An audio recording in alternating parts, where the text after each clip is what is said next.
Je vois là des représentants de la Malaisie, la délégation de la Malaisie.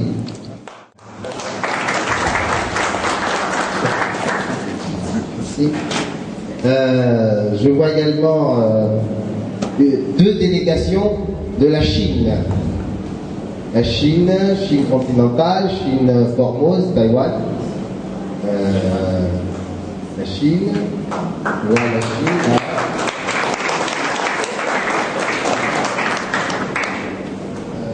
Monsieur Trang est plutôt la France, la Chine. Voilà, les deux. Voilà. Je vois également parmi nous la Belgique.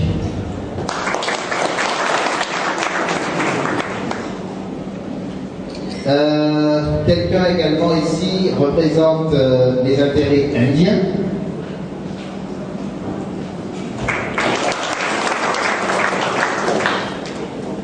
Je vois également l'Italie.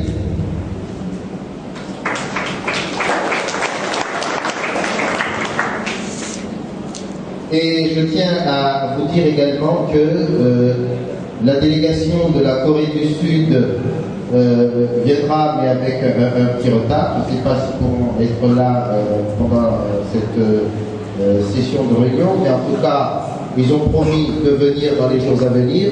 Il en est de même de la délégation de Dubaï. Il y a aujourd'hui une réunion très importante sur l'énergie. Donc, justement, parce qu'on parle d'infrastructures stratégiques, l'énergie à Madagascar aujourd'hui passe par des moments extrêmement difficiles.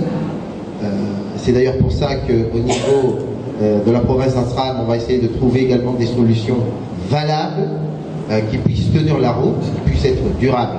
Et toujours est-il que monsieur le ministre de l'énergie donc présente toutes ses excuses pour ce qui est de son absence aujourd'hui.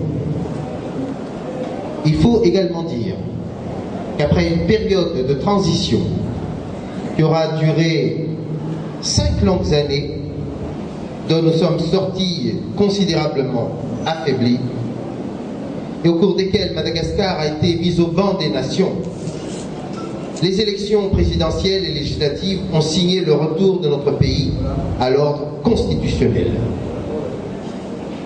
Elles signent également le retour de Madagascar dans le concert des nations. Elles ont marqué surtout le retour de l'espoir en un avenir meilleur.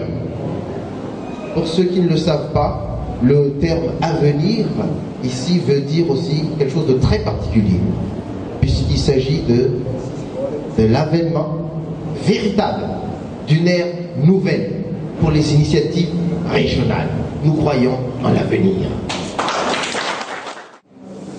L'État de notre pays exige un véritable pacte d'union nationale, réunissant toutes les femmes, tous les hommes engagés autour d'une cause commune, celle de servir le peuple qui leur a fait confiance. C'est pour ça qu'aujourd'hui, je suis très fier d'avoir à mes côtés quelques députés du Nord que je vais me faire un plaisir de vous présenter. À l'extrême gauche, vous avez monsieur le député de Madagascar, Suleiman, élu dans le district d'Ambanza. Le député de Madagascar élu dans Diego II, Nasser Ahmed. Le député de Madagascar élu dans le district de Sambava, Béavana. Également élu dans le district de Sambava, Mamangi Norbert. Également, maintenant, député de Madagascar élu dans le district d'Ambiloupé, Cheban Mohamed. Et enfin, le député de Madagascar élu dans le district de Nosibé, Aous François Di Lapanani. Merci, messieurs les députés. Madagascar est aujourd'hui sorti de son isolement politique. Nous devons désormais rompre notre isolement économique. À l'heure où le continent africain se réveille, où les potentialités de développement autour du canal de Mozambique n'ont jamais été aussi fortes, il est indispensable que notre pays retrouve sa crédibilité et la place qui lui revient sur l'échiquier mondial. Et d'ailleurs, il y a eu très récemment à l'Assemblée nationale donc, un exposé critique sur la nature du plan national de développement. Et je crois que la croissance inclusive qui est prônée nous convient parfaitement. D'autant plus qu'on y parle conformément aux engagements du président de la République et aux engagements de la politique générale de l'État. On y parle de construire un État moderne et prospère. Chez nous, cela, encore une fois, se traduit par le terme avenir, avènement véritable d'une ère nouvelle. Sur les investissements stratégiques dans le nord de Madagascar, se veut être la déclinaison régionale, en parfaite cohérence avec ce plan national. Cette conférence est également l'occasion du lancement du Northern Madagascar Board of Strategic Investment, NBSI, qui regroupe donc l'ensemble des parlementaires de la province du nord de Madagascar, mais également des opérateurs nationaux, locaux, internationaux et des cadres et enfin donc des notables. Puisque ce sont les entreprises qui créent la richesse et l'emploi, qui créent la croissance, qui est un facteur fondamental du développement social et économique. Comme quoi on peut être issu de partis politiques différents et avoir une vision commune du développement de sa région, de sa province, de son pays. Il ne s'agit pas, contrairement à ce que certains laissent penser, de se soustraire au devoir, je dirais, de l'exécutif, de remplacer l'exécutif. Au contraire, il s'agit d'apporter donc sa brique pour la construction nationale. Sur ces deux premiers points, je m'engage en ma qualité de premier vice-président de l'Assemblée nationale, aux côtés du président de la République et de son gouvernement, à assurer la dimension stabilité politique et la sécurité juridique propre au développement des affaires. Sur la question des infrastructures publiques, le NBSI portera, en étroite collaboration avec les acteurs économiques, le développement de ces investissements indispensables au développement sur 3 volets d'action prioritaires. Premier volet d'action, le désenclavement. Désenclavement routier, désenclavement maritime et enfin désenclavement aérien. La réhabilitation de l'aéroport désaffecté de Cap-Diego avec sa piste longue de plus de 2400 mètres permettra d'accueillir de gros porteurs et ouvrir la région au tourisme et au fret aérien. Avec l'insuffisance des infrastructures de transport, l'énergie est avant tout un autre frein principal au développement économique de notre région. Là encore, nous avons l'opportunité de porter un développement exemplaire par la promotion des énergies renouvelables.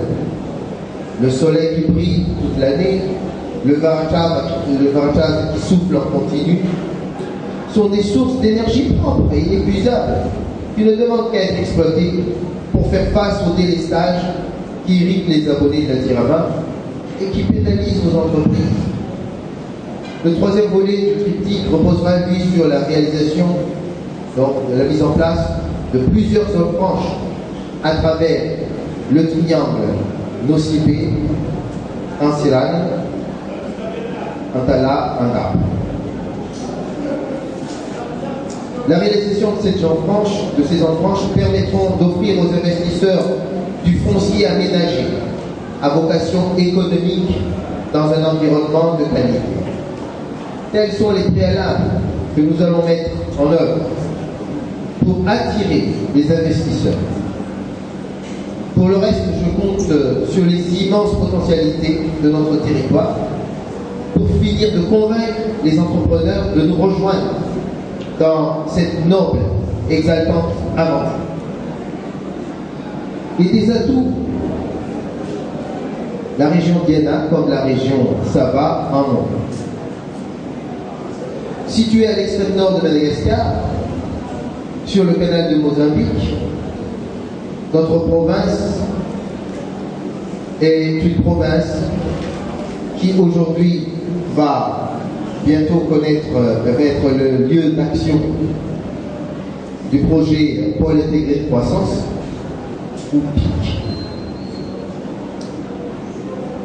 Dans cette partie de Madagascar, les richesses naturelles et minières sont connues.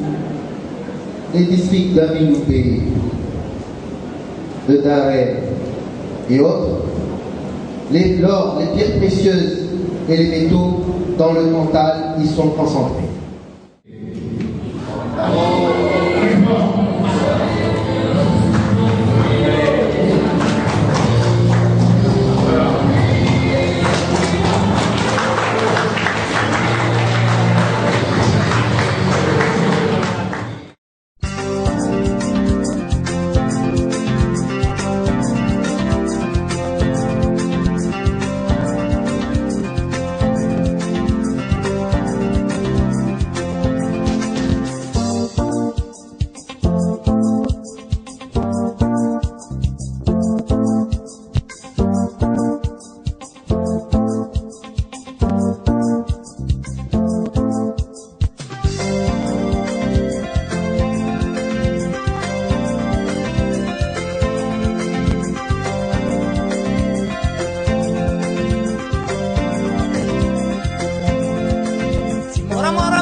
Donc la maquette représente un peu là, ici c'est Santiago, et puis la ville de Diego dans le futur.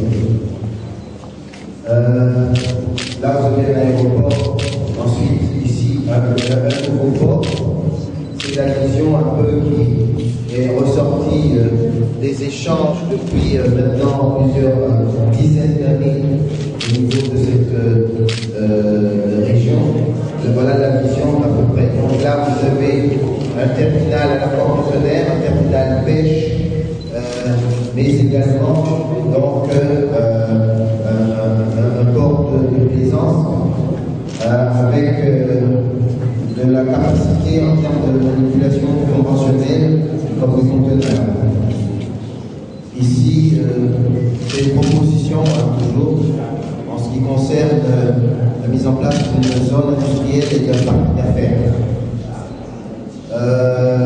Comme vous le savez, mais de toute façon on aura l'occasion d'en reparler tout à l'heure. Cependant, la vision que nous on va aborder au cours de cette journée de discussion n'est pas seulement polarisée sur la ville de Vigo-sur-Aise, mais on va également parler tout à l'heure, dans quelques minutes, donc du potentiel que représente en fait nos CIB, du potentiel qu'il y a dans base, en Miloupé, mais on va également aborder Roema, on va parler de Samba, on va parler d'Ambala et d'Anda.